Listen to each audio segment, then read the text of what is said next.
ನಮಸ್ಕಾರ ಸ್ನೇಹಿತರೆ, Ram sir 360 YouTube ಚಾನಲ್ಗೆ ಸ್ವಾಗತ. ನೋಡಿ, ಫೆಬ್ರವರಿ 4ನೇ ತಾರೀಕಿನ current affairs. Okay, February 4th current affairs ನೋಡೋಣ. ಯಾವುದು GK today, Prajavani, the Hindu, PIB ಇಷ್ಟು ಮಾಹಿತಿಯನ್ನು ಒಳಗೊಂಡಿರುತ್ತೆ. ನೋಡಿ, ಇವತ್ತು ಬನ್ನಿ ಮೊದಲೇ ಕ್ವಶನ್ ನೋಡೋಣ.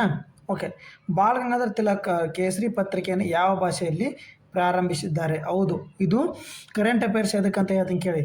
ಜನವರಿ 4ರಂದು ಅವರು ಏನು ಮಾಡ್ತಾರೆ, ಇದನ್ನು ಅವರು ಏನ್ರಿ ಜನ್ಮದಿನ, ಫೆಬ್ರವರಿ 4 ಜನ್ಮದಿನ ಆಗಿರ್ತಾರೆ. ಅದಕ್ಕೋಸ್ಕರ ಓಕೆ ನೋಡಿರಿ, ಯಾವುದು ಕನ್ನಡ, ಇಂಗ್ಲೀಷ್, ಮರಾಠಿ, ಹಿಂದಿ ಹಂಗಾರಿದ್ದ ಕೇಸರಿ ಯಾವ ಭಾಷೆಯಲ್ಲಿ ಹಾಗಾದ್ರೆ ನೋಡಿ, ಯಾವುದಾಗ ಸರಿಯಾದ ಉತ್ತರ ಮರಾಠಿ. ಓಕೆ, ಯಾವುದು ಸರಿಯಾದ ಉತ್ತರ ಮರಾಠಿ. ದ ಕೇಸರಿ ಎಂಬ ಇದು ನೋಡಿ ಅನ್ನಿ ಮರಾಠಿ ಭಾಷೆಯಲ್ಲಿ. ಓಕೆ ನೋಡಿ, ನ್ಯೂಸ್ ಪೇಪರ್ ಆರ್ಟಿಕಲ್ ಎಷ್ಟು ನೀಟಾಗಿ ಕೊಟ್ಟು, ನ್ಯೂಸ್ ಪೇಪರ್ ಆರ್ಟಿಕಲ್ ಕೊಟ್ಟೋದ್ರಿಂದ ನಾನು ಅವ್ರ ಬಗ್ಗೆ ಹೇಳ್ತಾ ಇದ್ದೀನಿ. ಓಕೆ ನೋಡಿರಿ, ತಿಲಕ್ ಅವರು ಸ್ಥಾಪಿಸಿದ 2 ವಾರಪತ್ರಿಕೆಗಳು ಒಂದಾದ ಮರಾಠಿ ಭಾಷೆಯಲ್ಲಿ ಪ್ರಕಟವಾಗುತ್ತಿದ್ದ ಕೇಸರಿಯನ್ನು ಪತ್ರಿಕೆಯ ಮೊದಲ ಸಂಚಿಕೆಯನ್ನು 1881 ಏನ್ರಿ ಫೆಬ್ರವರಿ 4ನೇ ತಾರೀಕು ಬಿಡುಗಡೆ ಮಾಡಲಾಯಿತು. ಓಕೆ, ಫೆಬ್ರವರಿ 4ನೇ ತಾರೀಕು ಇಲ್ಲೇ ನೋಡಿರಿ ಕೇಸರಿ ಅವ್ರದ್ದು. ಅದಕ್ಕೋಸ್ಕರ ನಾನು GK ವಿತ್ ಕರೆಂಟ್ ಅಫೇರ್ಸ್ ರೀ, ಇದು GK ವಿತ್ ಕರೆಂಟ್ ಅಫೇರ್ಸ್ ಅಂತಾರೆ ಈ ಕ್ವಶನಿಗೆ. ಓಕೆ ನೋಡಿರಿ, ಲೋಕಮಾನ್ಯ ತಿಲಕ್ ಅವ್ರ ಬಗ್ಗೆ ನೋಡ್ರಿ. ಹಾಗಾದರೆ ಲೋಕಮಾನ್ಯ ಬಾಲಗಂಗಾಧರ್ ತಿಲಕ್ ಅವರು 1856ರಿಂದ 1926ರವರೆಗೆ ಅವರ ಜೀವಿತಾವಧಿ. ಅವರು ಭಾರತೀಯ ಸ್ವಾತಂತ್ರ್ಯ ಹೋರಾಟದ ಪ್ರಮುಖ ನಾಯಕರು ಮತ್ತು ಭಾರತದ ಅಶಾಂತಿಯ ಪಿತಾಮಹ ಅಂತ ಕರಿತಾರೆ ಅವ್ರನ್ನ. ಬ್ರಿಟಿಷರು ಕರಿತಿದ್ರಿ ಅವ್ರನ್ನ, ನಮ್ಮ ಭಾರತೀಯರೆಲ್ಲ ಬ್ರಿಟಿಷರು ಕರಿತಿದ್ರಿ ಏನ್ರು, ಭಾರತೀಯ ಅಶಾಂತಿಯ ಪಿತಾಮಹ ಅಂತ ಹೇಳ್ಬಿಟ್ಟು. ಓಕೆ, ಯಾರನ್ನ ಬಾಲಗಂಗಾಧರ್ ತಿಲಕ್ ಅವ್ರನ್ನ ಏನಂತ ಕರಿತಾರೆ, ಭಾರತ ಅಶಾಂತಿಯ ಪಿತಾಮಹ ಅಂತ ಬ್ರಿಟಿಷರು ಕರೀತಾರೆ. ಅವರು ಗಣಿತ ತಜ್ಞ, ಶಿಕ್ಷಕರು, ಪತ್ರಕರ್ತರಾಗಿ ಪ್ರಸಿದ್ಧಿಯಾಗಿದ್ದರು. ನೋಡ್ರಿ, ಅವರು ಮಾಡಿರ್ತಕ್ಕಂಥ ಪ್ರಮುಖ ಅಂಶಗಳು ನೋಡ್ರಿ, ಅವ್ರ ಬಾಲ್ಯ ಮತ್ತು ಶಿಕ್ಷಣ ನೋಡ್ರಿ. ಜುಲೈ 23, 1956ರಂದು ಮಹಾರಾಷ್ಟ್ರದ ರತ್ನಗಿರಿಯಲ್ಲಿ ಜನಿಸಿದ ಪುಣೆ ಡೆಕ್ಕನ್ ಕಾಲೇಜಿನಿಂದ ಗಣಿತ ಪದವಿಯನ್ನು ಪಡೆದರು. ಘೋಷಣೆ ನೋಡ್ರಿ, ಸ್ವರಾಜನನ್ನ ಜನ್ಮಸಿದ್ಧ ಹಕ್ಕು ಯಾರ್ದ್ರಿ, ಬಾಲಗಂಗಾಧರ್ ತಿಲಕ್ ಅವ್ರದ್ರಿ. ಓಕೆ, ಅದನ್ನು ಪಡೆದೇ ತೀರುತ್ತೇನೆ ಎಂಬ ಪ್ರಸಿದ್ಧಿ ಘೋಷಣೆ ನೀಡಿದರು. ಅವ್ರ ಪತ್ರಿಕೆಗಳು ನೋಡ್ರಿ ಯಾವ್ಯಾವು ನೋಡ್ರಿ, ರಾಷ್ಟ್ರೀಯ ಪದ್ಯ ಮೂಡಿಸಲು ಕೇಸರಿ ಮರಾಠಿ ಭಾಷೆ, ಮರಾಠ ಇಂಗ್ಲೀಷ್ ಭಾಷೆ ಒಳಗಡೆ 2 ಪತ್ರಿಕೆಗಳು, ವಾರಪತ್ರಿಕೆಗಳು. ಓಕೆ, ಹಬ್ಬಗಳು ನೋಡ್ರಿ, ಅವರು ಸ್ವಾತಂತ್ರ್ಯ ಹೋರಾಟಕ್ಕೆ ಜನನನ್ನು ಒಗ್ಗೂಡಿಸಲು ಗಣೇಶೋತ್ಸವ, ಶಿವಾಜಿ ಜಯಂತಿಯನ್ನು ಇವರೇ ಮಾಡಿರ್ತಕ್ಕಂಥದ್ರಿ. ಹಬ್ಬಗಳ ಆಚರಣೆ ನೋಡಿ, ಸ್ವಾತಂತ್ರ್ಯ, ಗಣೇಶೋತ್ಸವ ಮತ್ತು ಶಿವಾಜಿ ಜಯಂತಿ. ಓಕೆ, ಲಾಲ್ ಲಜಪತ್ ರಾಯ್ ಮತ್ತು ಬಿಪಿನ್ ಚಂದ್ರಪಾಲ್ ಅವರೊಂದಿಗೆ ಸೇರಿ ಹೋರಾಟವನ್ನು ತೀವ್ರಗಾಮಿ ಬಣವನ್ನು ಮುನ್ನಡೆಸಿದ್ರು. ಯಾರು ಲಾಲ್ ಬಾಲ್ ಪಾಲ್ ಯಾರೇ ತೀವ್ರಗಾಮಿಯ ಏನ್ರಿ ಪಂಥವನ್ನು ಮುನ್ನಡೆಸಿದ್ರು ಅವರು. ಇವರು ಹೋಮ್ ರೂಲ್ ಚಳವಳಿ ನೋಡ್ರಿ, 1916ರಲ್ಲಿ ಬೆಳಗಾವಿಯಲ್ಲಿ ಕರ್ನಾಟಕ ಹೋಮ್ ರೂಲ್ ಲೀಗನ್ನು ಸ್ಥಾಪನೆ ಮಾಡಿದ್ರು. ಎಲ್ರಿ ಕರ್ನಾಟಕದಲ್ಲಿ, ಎಲ್ಲಿ ಬೆಳಗಾವಲ್ಲಿ. ಯಾರೇ ನೋಡ್ರಿ. ಮತ್ತು ನೋಡ್ರಿ, ಪುಸ್ತಕಗಳು ನೋಡ್ರಿ, ಜೈಲಿನಲ್ಲಿದ್ದಾಗ ಭಗವದ್ಗೀತೆಯನ್ನು ಕುರಿತು ಗೀತರಹಸ್ಯವನ್ನು ಬರೆದಿರಿ ಇವ್ರ ಪುಸ್ತಕಗಳು. ಮತ್ತು orchid home in the Vedas ಎಂಬ ಪ್ರಸಿದ್ಧ ಪುಸ್ತಕವನ್ನು 2 ಪುಸ್ತಕವನ್ನು ಮಾಡಿದರೆ ಇವರು, ಗೀತರಹಸ್ಯ ಮತ್ತು orchid home in the Vedas ಎಂಬ 2 ಪುಸ್ತಕಗಳು. ಇವ್ರನ್ನ ಮಹಾತ್ಮ ಗಾಂಧೀಜಿಯವರು ಏನಂತ ಕರೆದ್ರೆ, ಆಧುನಿಕ ಭಾರತದ ನಿರ್ಮಾತೃ ಅಂತೇಳಿ ಇವ್ರನ್ನ ಮಹಾತ್ಮ ಗಾಂಧೀಜಿಯವರು ಕರೆದ್ರು. ಓಕೆ ರೀ, ಇವ್ರ ಬಗ್ಗೆ ಅರ್ಥ ಆಯ್ತು ರೀ ಮಾಹಿತಿ. ಓಕೆ, ನೆಕ್ಸ್ಟ್ ನೋಡೋಣ. ನೋಡಿ, ಇತಿಹಾಸದಲ್ಲಿ ಪ್ರಸಿದ್ಧವಾದ ಚೌರಿ ಚೌರ ಘಟನೆ ಈ ಕೆಳಗಿನ ಯಾವ ವರ್ಷ ನಡೀತು? ನೋಡ್ರಿ, ಚೌರಿ ಚೌರ ಘಟನೆ ಫೆಬ್ರವರಿ 4ನೇ ತಾರೀಕೆ ನಡೆದಿರ್ತಕ್ಕಂಥದ್ರಿ. ಓಕೆ, ಅದಕ್ಕೋಸ್ಕರ ಇವತ್ತು ನ್ಯೂಸ್ ಪೇಪರ್ ಆರ್ಟಿಕಲ್ ಬಂದಿರತಕ್ಕಂಥದ್ರಿ. ಓಕೆ, 1919, 1922, 1930, 1942 ಯಾವ್ದ್ರಿ ಸರಿಯಾದ ಉತ್ತರ? ನೋಡ್ರಿ, ಸರಿಯಾದ ಉತ್ತರ ಬಂದು ಚೌರಿ ಚೌರ ಘಟನೆ ಕೇಳ್ತಾ ಇದ್ರಿ, ನಾನು ಹತ್ಯಾಕಾಂಡ ಕೇಳ್ತಾ ಇಲ್ರಿ. ಚೌರಿ ಚೌರ ಘಟನೆ ಯಾವ್ದ್ರಿ? ಜಲಿಯನ್ ವಾಲಾಬಾಗ್ ಹತ್ಯಾಕಾಂಡ ಅಂದ್ರೆ ಬೇರೆ ರೀ. ಚೌರಿ ಚೌರ ಘಟನೆ ಆದ್ರೆ 1922 ನೋಡ್ರಿ, ನ್ಯೂಸ್ ಪೇಪರ್ ನೋಡ್ರಿ. ಉತ್ತರ ಪ್ರದೇಶದ ಗೋರಖ್ಪುರದಲ್ಲಿ ನಡೆದ ಹಿಂಸಾತ್ಮಕ ಘಟನೆಯಲ್ಲಿ ಪ್ರತಿಭಟನಾಕಾರರು ಪೊಲೀಸ್ ಠಾಣೆಗೆ ಬೆಂಕಿ ಹಚ್ಚಿ 22 ಪೊಲೀಸರನ್ನು ಕೊಂದದ್ದು 1922ರಲ್ಲಿ ಸಂಭವಿಸಿತ್ತು. ಸ್ವಾತಂತ್ರ್ಯ ಹೋರಾಟದ ಇತಿಹಾಸದಲ್ಲಿ ಇದನ್ನು ಚೌರಿ ಚೌರ ಘಟನೆ ಅಂತಲೇ ಖ್ಯಾತಿಗೆ ಆಗೈತೆ. ಯಾಕೆಂದರೆ ಪೊಲೀಸರನ್ನ ಸುಟ್ಟಿರ್ತಕ್ಕಂಥದ್ದು. ಇಲ್ಲೇ ಐತೆ ನೋಡ್ರಿ ಚಿತ್ರ. ಓಕೆ, ನೆಕ್ಸ್ಟ್ ನೋಡ್ರಿ. ಹಾಗಾದ್ರೆ ನೋಡ್ರಿ, ಕರೆಂಟ್ ಅಫೇರ್ಸ್ ವಿಜಯ ಕರ್ನಾಟಕದಲ್ಲಿ ಬಂದಿರತಕ್ಕಂಥದ್ದು ಯಾವ್ದ್ರಿ? ವಿಜಯ ಕರ್ನಾಟಕ ನೋಡ್ರಿ. 2026 ಸಾಲಿನ ವಿಶ್ವ ಕ್ಯಾನ್ಸರ್ನ ದಿನದ ಧ್ಯೇಯವಾಕ್ಯ ಯಾವುದು? ನೋಡ್ರಿ, ಯಾವ್ದ್ರಿ ದಿನದ ಧ್ಯೇಯವಾಕ್ಯ? ಕ್ಯಾನ್ಸರ್ ಮುಕ್ತ ಭಾರತ, ಅನನ್ಯತೆಯಿಂದ ಏಕತೆ, ಜಾಗೃತಿ ಮತ್ತು ತಡೆಗಟ್ಟುವಿಕೆ, ಸೂಕ್ತ ಚಿಕಿತ್ಸೆ ಮತ್ತು ನಮ್ಮ ಹಕ್ಕು. ನೋಡ್ರಿ, ಯಾವ್ದು ಸರಿಯಾದ ಉತ್ತರ ರೀ? ನೋಡ್ರಿ, ವಿಜಯ ಕರ್ನಾಟಕ ಬಂದೈತಿ ಕ್ಯಾನ್ಸರ್ ಬಗ್ಗೆ. ನೋಡ್ರಿ, ಫೆಬ್ರವರಿ 4 ವಿಶ್ವ ಕ್ಯಾನ್ಸರ್ ದಿನ ರೀ. ವಿಶ್ವ ಕ್ಯಾನ್ಸರ್ ದಿನ ಫೆಬ್ರವರಿ 4 ರೀ, ನೆನಪಿಟ್ಕೊರಿ. ಸರಿಯಾದ ಉತ್ತರ ನೋಡ್ರಿ, option B is the right answer. ಅನನ್ಯತೆಯಿಂದ ಏಕತೆ ನೋಡ್ರಿ, unity in diversity, uniqueness to unity. Okay ನೋಡ್ರಿ, ನ್ಯೂಸ್ ಪೇಪರ್ದ ಮಾಹಿತಿ ನೋಡ್ರಿ. ಭಾರತದಲ್ಲಿ ಶೇಕಡ 65% ಕ್ಯಾನ್ಸರ್ ರೋಗಿಗಳಿದ್ದಾರೆ ನೋಡ್ರಿ ಜಗತ್ತಿನಲ್ಲಿ ಪ್ರತಿ ವರ್ಷ 2 ಕೋಟಿ ಕ್ಯಾನ್ಸರ್ ಪ್ರಕರಣ ದಿನಕ್ಕೆ 54,794 ಪತ್ತೆ ಆಗುತ್ತಿದ್ದು ನೋಡ್ರಿ ದಿನಕ್ಕೆ ಎಷ್ಟು ಆಗ್ತಾವೆ 97 ಲಕ್ಷ ಜನರು ಜೀವ ಬಿಡುತ್ತಿದ್ದಾರೆ ದಿನಕ್ಕೆ. ಓಕೆ ನೋಡ್ರಿ, ಹಾಗಾದರೆ 2026 ಸಾಲಿನ ವಿಶ್ವ ಕ್ಯಾನ್ಸರ್ ದಿನದ ಧ್ಯೇಯವಾಕ್ಯ ಅನನ್ಯತೆಯಿಂದ ಏಕತೆ, ಕ್ಯಾನ್ಸರ್ ಬಗ್ಗೆ ಜಾಗೃತಿ, ತಡೆ, ಶೀಘ್ರ ಪತ್ತೆ ಹಾಗೂ ಸೂಕ್ತ ಚಿಕಿತ್ಸೆ ಈ ದಿನದ ಉದ್ದೇಶ. ಹಾಗಾದ್ರೆ ನೋಡ್ರಿ ಕ್ಯಾನ್ಸರ್ ಸಾವಲ್ಲಿ ಅತಿ ಹೆಚ್ಚು ಭಾರತ ನೋಡ್ರಿ 2020ರಲ್ಲಿ 8.8. ಕ್ಯಾನ್ಸರ್ ಅತಿ ಹೆಚ್ಚು 5 ದೇಶಗಳು ಯಾವ್ದ್ರಿ? ಚೀನಾ ಎಷ್ಟೈತ್ರಿ? ಸೆಕೆಂಡ್ ಅಮೇರಿಕ ಐತಿ, ಮೂರನೇದ್ದು ನಮ್ಮ ಭಾರತ ಐತಿ ನೋಡ್ರಿ. ಅತಿ ಹೆಚ್ಚು ಕ್ಯಾನ್ಸರ್ ಹೊಂದಿರತಕ್ಕಂಥ ದೇಶಗಳ ಪಟ್ಟಿಯಲ್ಲಿ ನಮ್ಮದು 3ನೇ ಸ್ಥಾನ, 1ನೇ ಚೀನಾ. ಓಕೆ, ಇದ್ರ ಬಗ್ಗೆ ನೀವು ಇಷ್ಟು ಮಾಹಿತಿ ತಿಳ್ಕೊಳ್ಳಿ. ಓಕೆ, ಸಾವಿನ ಪ್ರಕಾರ ನೋಡ್ರಿ ಭಾರತದಲ್ಲಿ ಪ್ರತಿ ವರ್ಷ 14 ಲಕ್ಷ ಜನ ಕ್ಯಾನ್ಸರ್ ಪ್ರಕರಣದಲ್ಲಿ ಪತ್ತೆ ಆಗುತ್ತಿದ್ದಾರೆ, ದಿನಕ್ಕೆ 3,835. ಇದನ್ನು ಸ್ವಲ್ಪ ತಿಳ್ಕೊಳ್ಳಿ ನೋಡ್ರಿ. 2025ರ ವೇಳೆಗೆ ಪ್ರತಿ ವರ್ಷ ಭಾರತದಲ್ಲಿ 30 ಲಕ್ಷ ಕ್ಯಾನ್ಸರ್ ಪ್ರಕರಣ, 20 ಲಕ್ಷ ಸಾವು ಸಂಭವಿಸಬಹುದೆಂದು ಅಂದಾಜು ಮಾಡಲಾಗುತ್ತೆ. ಫೆಬ್ರವರಿ 4 ವಿಶ್ವ ಕ್ಯಾನ್ಸರ್ ದಿನ, ವಿಜಯ ಕರ್ನಾಟಕ ನೋಡ್ರಿ. ಓಕೆ, ನೆಕ್ಸ್ಟ್ ಹೋಗೋಣ. ಇತ್ತೀಚಿನ ಸುಪ್ರೀಂ ಕೋರ್ಟ್ ತೀರ್ಪಿನ ಪ್ರಕಾರ ಮುಟ್ಟಿನ ಆರೋಗ್ಯ ಹಕ್ಕು ನೋಡ್ರಿ, ಮುಟ್ಟಿನ ಆರೋಗ್ಯ ಹಕ್ಕು ನೋಡ್ರಿ. ಸುಪ್ರೀಂ ಕೋರ್ಟ್ ತೀರ್ಪಿಂದು ಕ್ವಶನ್ ಭಾಳ ಇಂಪಾರ್ಟೆಂಟ್ ಆಗಿರ್ತಾವ್ರಿ. ಓಕೆ, ಸಂವಿಧಾನದ ಯಾವ ವಿಧಿಯಲ್ಲಿ ಬರ್ತದೆ ಅಂತ ಕೇಳಿ ನೋಡ್ರಿ. ಏನ್ರಿ ಇದು ಆರೋಗ್ಯ ಹಕ್ಕು ಎದ್ರಾಗ ಬರ್ತೈತ್ರಿ? ಇದು UPSC ಒಳಗಡೆ ಕ್ವಶನ್ ಆಗೈತೆ ನೋಡ್ರಿ. ಆರೋಗ್ಯ ಹಕ್ಕು, ಖಾಸಗಿ ಹಕ್ಕು UPSC ಒಳಗಡೆ KS ಒಳಗಡೆ ಕ್ವಶನ್ ಆಗಿರ್ತಕ್ಕಂಥದ್ರಿ. ಇದು ಕರೆಂಟ್ ಅಫೇರ್ಸು 2022 UPSC ಕ್ವಶನ್ ನೋಡ್ರಿ. ಇದು ಏನು ಖಾಸಗಿ ಹಕ್ಕು ಅಂತ ಕೇಳಿದ್ರಿ. ಅದ್ರೊಳಗೆ ಯಾವ ರಂಗನಾಥ್ ಬುಕ್ಕ ಇದು ಯಾವ್ದ್ರಿ? ಪೊಲ್ಟಿ ಬುಕ್ಕ ತೋರಿ. ಪೊಲ್ಟಿ ಬುಕ್ಕ ತೊಗೊಂಡಾಗ ಹಕ್ಕುಗಳು ಐತಲ್ರಿ, ಅದ್ರೊಳಗೆ 21ನೇ ವಿಧಿ ಐತಲ್ರಿ, ಅದ್ರೊಳಗಡೆ ತಳ ನೋಡ್ರಿ. ಖಾಸಗಿ ಹಕ್ಕು, ಆರೋಗ್ಯ ಹಕ್ಕು, ಪತ್ರಿಕೆ ದಿನ ಹಕ್ಕು, ಅದು ಎಲ್ಲನೂ ಐತೆ ನೋಡ್ರಿ. ಅದನ್ನು ಸ್ವಲ್ಪ ಓದ್ಕೊಡಿ ನೋಡ್ರಿ. ಸರಿ, ಅದು ಥರ 21ನೇ ವಿಧಿ ನೋಡ್ರಿ. ಮುಟ್ಟಿನ ಆರೋಗ್ಯ ಮೂಲಭೂತ ಹಕ್ಕು, ಘನತೆಗೆ ಬದುಕಿ ಮಹತ್ವ ಹೆಜ್ಜೆ ನೋಡ್ರಿ. ಸುಪ್ರೀಂ ಕೋರ್ಟದ್ದು ನೀಟಾಗಿ ತಿಳ್ಕೊಳ್ಳಿ. ನಾ ಹೇಳ್ತಾರದು ನೋಡ್ರಿ. ಆರೋಗ್ಯ ಹಕ್ಕು ಸಂವಿಧಾನದಲ್ಲಿ ನೀಡಿರುವ ಜೀವಿಸುವ ಹಕ್ಕಿನ ಒಂದು ಭಾಗ ಎಂದು ಸುಪ್ರೀಂ ಕೋರ್ಟ್ ಘೋಷಿಸಿ ನೀಡಿರುವ ಮಹತ್ವ ತೀರ್ಪು ಮಹಿಳೆಯರ ಘನತೆಯನ್ನು ಬದುಕಿನಂತೆ ಇರಿಸಲಾಗುವುದು ಮತ್ತೊಂದು ಹೊಸ ಹೆಜ್ಜೆ ನೋಡ್ರಿ. ಸಂವಿಧಾನದ 21ನೇ ವಿಧಿಯಡಿ ಪ್ರಕಾರ ಬದುಕುವ ಹಕ್ಕೆಂಬುದು ಘನತೆಯಿಂದ ಬದುಕುವ ಹಕ್ಕನ್ನು ಒಳಗೊಳ್ಳುತ್ತದೆ. ಮುಟ್ಟಿನ ನೈರ್ಮಲ್ಯ ಸೌಕರ್ಯ ವಿಚಾರವಾಗಿ ಮಾತ್ರವಲ್ಲ, ಅದೊಂದು ಸಾಂವಿಧಾನಿಕ ಹಕ್ಕು ಎಂದು ಗುರುತಿಸಿದೆ. ಓಕೆ ರೀ. ಹಾಗಾದ್ರೆ ನೋಡ್ರಿ, ಇಲ್ಲಿ ಇನ್ನೊಂದು ನೋಡ್ರಿ.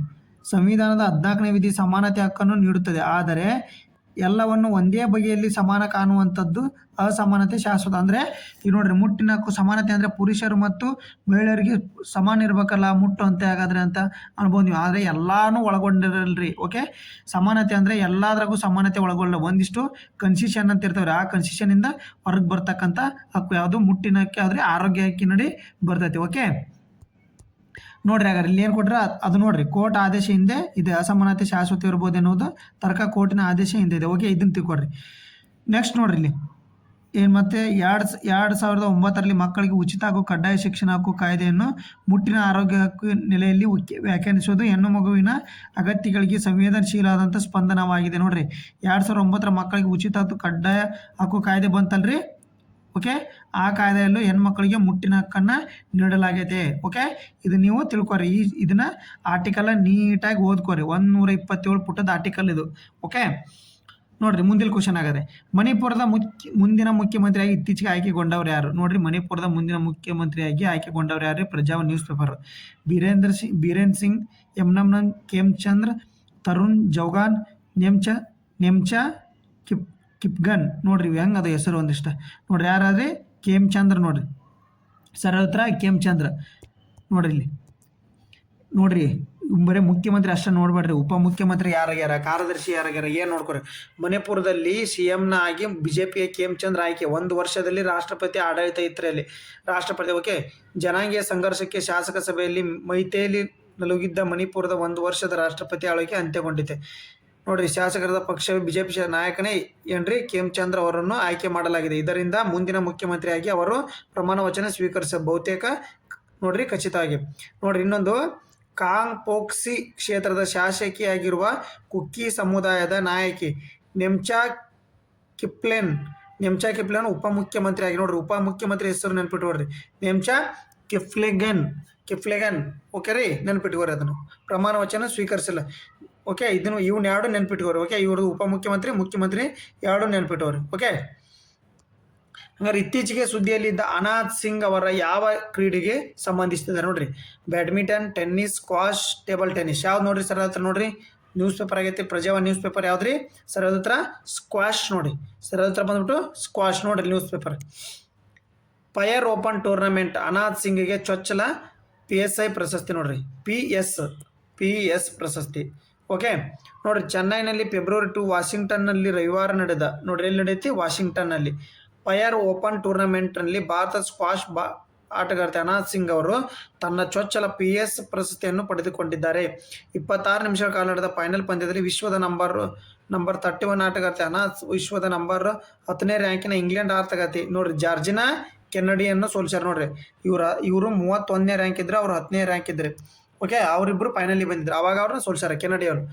ಮನಿಷಿ ತನ್ನ ಚೊಚ್ಚಲ ವಿಶ್ವ ಪ್ರಶಸ್ತಿಯನ್ನು ತನಗಿದ್ದ. ಅನಾಥ್ ಸಿಂಗ್ ಅವರು ವೃತ್ತಿ ಜೀವನದಲ್ಲಿ ಇದು ಅತಿ ದೊಡ್ಡ ಪ್ರಶಸ್ತಿ ಆಗಿದೆ. 26 ಪಂದ್ಯಗಳಲ್ಲಿ 15 ಪ್ರಶಸ್ತಿಯನ್ನು ಗೆದ್ದಿಕೊಂಡರು.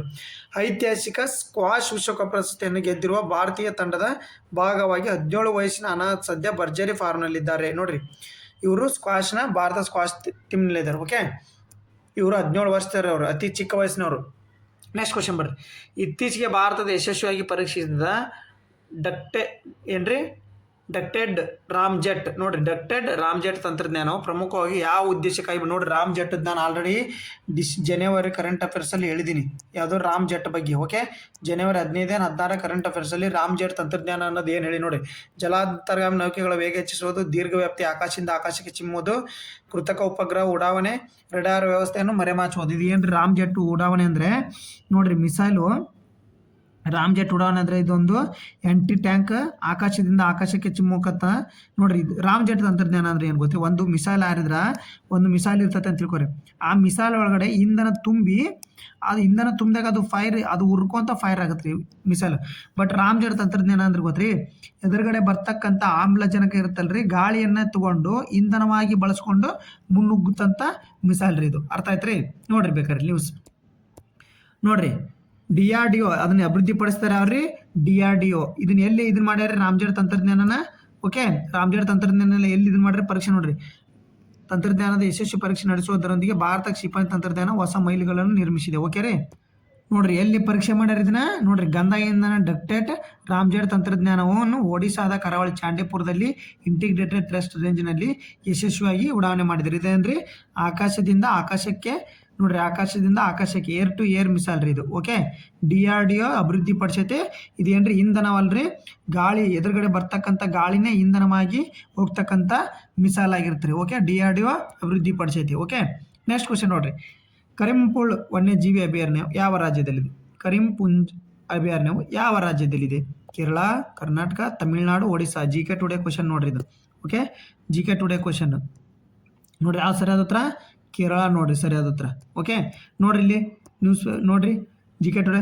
ಕರಿಂಪುಲ್ ವನ್ಯಜೀವಿ ಅಭಯಾರಣ್ಯದಲ್ಲಿ ಇತ್ತೀಚೆಗೆ ನಡೆದ ಪ್ರಾಣಿ ಸಮೀಕ್ಷೆ ಕೇರಳದ ಅತ್ಯಂತ ಕಿರಿಯ ಸಂರಕ್ಷಿತ ನೋಡ್ರಿ, ಕೇರಳದ ಅತ್ಯಂತ ಕಿರಿಯ ಸಂರಕ್ಷಿತ ಪ್ರದೇಶ ಇದು ರೀ ಕರಿಂಪುಲ್. ಜೀವವೈವಿಧ್ಯ ದಾಖಲೆಗಳನ್ನು ಬಹಳವಾಗಿ ಹೆಚ್ಚಿಸಿದೆ. ಇದನ್ರಿ ವನ್ಯಜೀವಿ ಅಭಯಾರಣ್ಯದಲ್ಲಿ. ಕೇರಳದ ಮಲಪ್ಪುರಂ ಜಿಲ್ಲೆಯಲ್ಲಿ ನೀಲಗಿರಿ ಪಶ್ಚಿಮ ಇಳಿಜಾರುಗಳಲ್ಲಿದೆ. ಎಲ್ರಿದ? ಮಲಪ್ಪುರಂ ಜಿಲ್ಲೆಯಲ್ಲಿ. ಓಕೆ, ಇದರ ಹೆಸರು ಜಾಲಿಯಾರ್ ನದಿಯ ಉಪನದಿಯಾದ ಕರಿಂಪುಲ್ ನದಿಯಿಂದ ಬಂದಿದೆ ನೋಡ್ರಿ. ಯಾವ ನದಿ ಅಂದರೆ ಜಾಲಿಯಾರ್ ನದಿ. ಎಲ್ಲಿ ಬರ್ತೈತ್ರಿ? ಕೇರಳದಾಗ.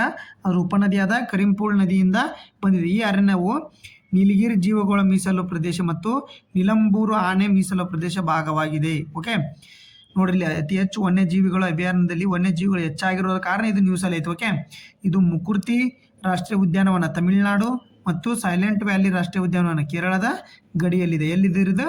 ತಮಿಳುನಾಡು ಮತ್ತು ಕೇರಳ ಗಡಿಯಲ್ಲಿ ಬರ್ತೈತೆ. ಓಕೆ, ನೆಕ್ಸ್ಟ್ ನೋಡಿ. GK today question.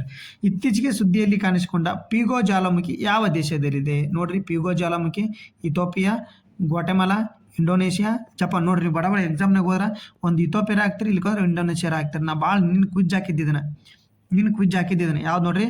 Ethiopia, Guatemala. ಇದು ಇಥೋಪಿಯಾ, ಇಂಡೋನೇಷಿಯಾ ಅಲ್ರಿ. ಸರಿಯಾದ ಉತ್ತರ ಗ್ವಾಟೆಮಾಲಾ ನೋಡ್ರಿ.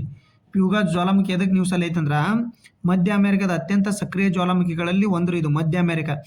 ಗ್ವಾಟೆಮಾಲಾದ ವೋಲ್ಕನ್ ಡಿ ಫಿಗೋ ಇತ್ತೀಚೆಗೆ ಪ್ರಬಲವಾದ ಸ್ಫೋಟಕಕ್ಕೆ ಸಾಕ್ಷಿ. ಇತ್ತೀಚೆಗೆ ಸ್ಫೋಟ ಆಗೈತ್ರಿ ನೋಡ್ರಿ. ವೋಲ್ಕನ್ ಡಿ ಫಿಗೋ ಗ್ವಾಟೆಮಾಲಾದಲ್ಲಿರುವ ಸಕ್ರಿಯ ಜ್ವಾಲಾಮುಖಿ. ಯಾವ್ದ್ರಿ? ವೋಲ್ಕನ್ ಡಿ ಫಿಗೋ ಇದ್ರ ಹೆಸರು. ಇದು ಗ್ವಾಟೆಮಾಲಾದಲ್ಲಿರ್ತಕ್ಕಂಥ ಸಕ್ರಿಯ ಜ್ವಾಲಾಮುಖಿ. ಸ್ಪ್ಯಾನಿಷ್ ಭಾಷೆಯಲ್ಲಿ ಇದರ ಅರ್ಥ ಬೆಂಕಿಯ ಜ್ವಾಲಾಮುಖಿ ಅಂತ ಅರ್ಥ ನೋಡ್ರಿ. ಬೆಂಕಿಯ ಜ್ವಾಲಾಮುಖಿ. ಇದು ಐತಿಹಾಸಿಕ ನಗರವಾದ ಆಂಟಿಗುವಾವನ್ನು ನೋಡುತ್ತಿರುವ ಯುವ ಬಸಾಲ್ಟಿಕ್ ಇನ್ನು ಸ್ಟ್ರಾಟೋ ವೋಲ್ಕನೋ ಆಗಿದೆ ನೋಡ್ರಿ. ಓಕೆ, ಈ ಜ್ವಾಲಾಮುಖಿ ಅಕಾಂಟೆನೋಗೋ ಮತ್ತು ಅಗುವಾ ಜ್ವಾಲಾಮುಖಿಗಳ ನಡುವೆ ಇದೆ ನೋಡ್ರಿ. ಯಾವುದೇ ಅಕಾಂಕೋಗೋವಾ ಮತ್ತು ಅಕಾಂಟೆನಾಗೋ ಜ್ವಾಲಾಮುಖಿಗಳ ಎರಡರ ನಡುವೆ ಇರತಕ್ಕಂಥದ್ದು. ಇದು ಸಮುದ್ರ ಮಟ್ಟದಿಂದ 3763 ಮೀಟರ್ ಎತ್ತರಕ್ಕೆ ಏರುತ್ತದೆ. ಇದು ಗ್ವಾಟೆಮಾಲಾದಿಂದ ಪನಾಮಾದವರೆಗೆ ವಿಸ್ತರಿಸುವ ಮಧ್ಯ ಅಮೆರಿಕದ ಜ್ವಾಲಾಮುಖಿ. ಮಧ್ಯ ಅಮೆರಿಕ ಗೊತ್ತಲ್ರಿ, ಇಲ್ಲಿ ಉತ್ತರ ಅಮೆರಿಕ, ದಕ್ಷಿಣ ಅಮೆರಿಕ ತಳಗೆ ಬರ್ತಕ್ಕಂಥದ್ದು. ಓಕೆ, ಆರ್ಕ್ನ ಭಾಗವಾಗಿದೆ. ಗ್ವಾಟೆಮಾಲಾ ಪೆಸಿಫಿಕ್ ರಿಂಗ್ ಆಫ್ ಫೈರ್ನಲ್ಲಿದೆ ನೋಡ್ರಿ. ಎಲ್ಲಿ ಬರ್ತಕ್ಕಂಥದ್ದು? Pacific ring of fire. ಇದು ಜ್ವಾಲಾಮುಖಿ ಮತ್ತು ಭೂಕಂಪಗಳ ನಡುವಿನ ಚಟುವಟಿಕೆಯ ಗುರಿಯಾಗಿದೆ. Okay, ಗೊತ್ತಾದ್ರಿ Guatemala ಜ್ವಾಲಾಮುಖಿ. ಗ್ವಾಟೆಮಾಲಾದಲ್ಲಿ ಯಾವ ಜ್ವಾಲಾಮುಖಿ ಇದೆ? ಫಿಗೋ ಜ್ವಾಲಾಮುಖಿ. ಓಕೆ, ನೆಕ್ಸ್ಟ್ ಕ್ವಶನ್ ನೋಡ್ರಿ. ಹಂಗಂದ್ರೆ ಸಕ್ಷಮ್ ಸಂರಕ್ಷಣಾ ಕ್ಷಮತಾ ಮಹೋತ್ಸವ್. ಸಂರಕ್ಷಣಾ ಕ್ಷಮತಾ ಮಹೋತ್ಸವ್ ಇದೇನ್ರಿ? ಇದರ ಲಾಂಗ್ ಫಾರ್ಮ್ ಎಂಬುದು ಯಾವ ಸಚಿವಾಲಯದ ಪ್ರಾರಂಭವಾದ ವಾರ್ಷಿಕ ಜಾಗೃತಿ ಅಭಿಯಾನವಾಗಿದೆ? ವಿದ್ಯುತ್ ಸಚಿವಾಲಯ, ಪರಿಸರ ಮತ್ತು ಅರಣ್ಯ ಹವಾಮಾನ ಸಚಿವಾಲಯ, ಹೊಸ ನವೀಕರಣ ಭೂಸಾವದ ಇಂಧನ ಸಚಿವಾಲಯ, ಪೆಟ್ರೋಲಿಯಂ ಮತ್ತು ನೈಸರ್ಗಿಕ ಅನಿಲ ಸಚಿವಾಲಯ. ನೋಡ್ರಿ, ಇದು ಸರಿಯಾದ ಉತ್ತರ ಸಕ್ಷಮ್. ಯಾವುದಾಗದೆ ನೋಡ್ರಿ? ಪೆಟ್ರೋಲ್ ಮತ್ತು ನೈಸರ್ಗಿಕ ಅನಿಲ ಸಚಿವಾಲಯ ನೋಡ್ರಿ ಸರಿಯಾದ ಉತ್ತರ. ನೋಡ್ರಿ, ಅದಕ್ಕೆ ಸಕ್ಷಮ್ ನೆನ್ಪಿಟ್ಕೋರಿ. ಇದನ್ನು ಸಕ್ಷಮ್ ಅಂದ್ರೇನು?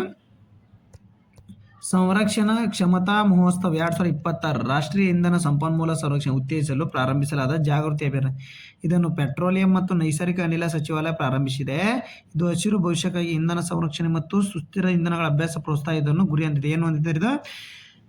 ಭವಿಷ್ಯಕ್ಕಾಗಿ ಇಂಧನ ಸಂರಕ್ಷಣೆ ಮತ್ತು ಸುಸ್ಥಿರ ಅಭಿವೃದ್ಧಿಗಾಗಿ. ಇವು ಸ್ಥಳೀಯ ಸಂಸ್ಥೆಗಳು, ಶಾಲೆಗಳು, ಕೈಗಾರಿಕೆಗಳು ಪಾಲುದಾರರ ಬೆಂಬಲದೊಂದಿಗೆ ತೈಲ, ಅನಿಲ, ಸಾರ್ವಜನಿಕರ ವಲಯದ ಉದ್ಯಮಗಳು ಈ ಅಭಿಯಾನ ನಡೆಸುತ್ತವೆ. ಸಕ್ಷಮ್ 2026 ಫೆಬ್ರವರಿ 2ರಿಂದ 16, 2026ರವರೆಗೆ 2 ವಾರಗಳ ಕಾಲ ನಡೆಯುತ್ತದೆ. ಇದು ಕಾರ್ಯಕ್ರಮ ತೈಲ ಮತ್ತು ಅನಿಲವನ್ನು ಸಂರಕ್ಷಿಸಿ ಹಸಿರು ಬಣ್ಣಕ್ಕೆ ತಿರುಗಿ ಎಂಬ ಥೀಮ್ ಇದೆ ನೋಡ್ರಿ. ಸಕ್ಷಮ್ ದಿನಾಚರಣೆಯ ಥೀಮ್ ಏನಾಗರೆ? ತೈಲ ಮತ್ತು ಅನಿಲವನ್ನು ಸಂರಕ್ಷಿಸಿ ಮತ್ತು ಹಸಿರು ಬಣ್ಣಕ್ಕೆ ತಿರುಗಿಸಿ. ಓಕೆ, ಇಂಧನ ದಕ್ಷತೆಯನ್ನು ಮನೆಗೂಡಿಸುತ್ತೆ, ಶಕ್ತಿಯುತ ಬದಲಾವಣೆ ಎತ್ತಿ ತೋರಿಸುತ್ತದೆ. ಇದೇನು ಅಷ್ಟು ಇಂಪಾರ್ಟೆಂಟ್ ಇಲ್ಲ, ಇದ್ರ ಬಗ್ಗೆ ತಿಳ್ಕೊಡ್ರಿ. ಎಲ್ಲಿ ಕಾರ್ಯಕ್ರಮ ಮಾಡ್ತೀವಿ, ಇದ್ರ ಥೀಮ್ ಏನು, ಸಕ್ಷಮ್ ಅಂದ್ರೆ ಲಾಂಗ್ ಫಾರ್ಮ್ ಏನು, ಯಾವ ಸಚಿವಾಲಯದೊಳಗೆ ಬರುತ್ತಷ್ಟೇ. ಹಾಗಾದರೆ ನೀವು ದೃಷ್ಟಿ ವಿಕಲತೆಯರಿಗಾಗಿರುವ ಬ್ರೈಲ್ ಎಷ್ಟು ಚುಕ್ಕಿಗಳ ಮಾದರಿಗಳಾಗಿವೆ?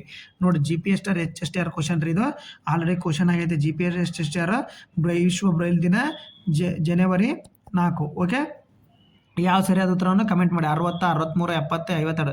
ನನ್ನ ಡೈಲಿ ಲೈವ್ 6:30 ಕ್ಲಾಸಲ್ಲಿ ನಾನು ನಿನ್ನೆ ಹೇಳಿದ್ದೀನಿ ರೀ. ಡೈಲಿ 6:30 ಕ್ಲಾಸ್ ಸೈನ್ಸ್ ಇರುತ್ತಲ್ರಿ ನಂದು, ಸ್ಕೂಲ್ ಬುಕ್ಸ್ ಆಧಾರಿತ. ಅದ್ರ ಬಗ್ಗೆ ಅದರಲ್ಲಿ ಇದನ್ನು ಕ್ವಶನ್ ಹೇಳಿದ್ದೀನಿ. ಆ ಕ್ವಶನ್ ಆ ವಿಡಿಯೋ ನೋಡ್ಬಿಟ್ಟು ಈ ಕ್ವಶನ್ಗೆ ಆನ್ಸರ್ ಮಾಡಿ. ನೋಡಿ, ನಾನು ಸೈನ್ಸ್ ಆಲ್ರೆಡಿ 8th ಸ್ಟ್ಯಾಂಡರ್ಡ್ನ ಕಂಪ್ಲೀಟ್ ಮಾಡಿದ್ದೀನಿ. ಯಾರು ಇನ್ನೂ ನೋಡಿಲ್ಲ, 8th ಸ್ಟ್ಯಾಂಡರ್ಡ್ 12 ಚಾಪ್ಟರ್ನು ಮುಗಿಸಿದ್ದೀನಿ. ಓಕೆ, 8th ಸ್ಟ್ಯಾಂಡರ್ಡ್ 12 ಚಾಪ್ಟರ್ ಮುಗಿಸಿದ್ದೀನಿ. Okay, 1 to 12 chapter science chapter ಏನ್ರಿ? ಹೊಸ ನ್ಯೂ ಬುಕ್ ಆಧಾರಿತ ಸೈನ್ಸ್ ನೀವು ಅದಾವಲ್ರಿ, ನ್ಯೂ ಬುಕ್, ಹೊಸ ಬುಕ್ ಆಧಾರಿತ ಚಾಪ್ಟರ್ ವೈಸ್ MCQ 20ರಿಂದ 25 ಕ್ವಶನ್ ರೀ ಒಂದಿದ್ದು. ಮತ್ತು MCQ ಮತ್ತು PQ ಅಂದರೆ ಪ್ರೀವಿಯಸ್ ಇಯರ್ ಕ್ವಶನ್ ಪೇಪರ್ ಎರಡೂ ಹೇಳಿದ್ದೀನಿ ರೀ. ಹೋಗಿ ಪ್ಲೇ ಲಿಸ್ಟಲ್ಲಿ ಹೋಗಿ. 8th standard already ಮುಗಿದೈತಿ. ಇವಾಗ ಇವತ್ತಿಂದ 9th ಸ್ಟ್ಯಾಂಡರ್ಡ್. ಓಕೆ, ಧನ್ಯವಾದಗಳು, ನಮಸ್ತೆ.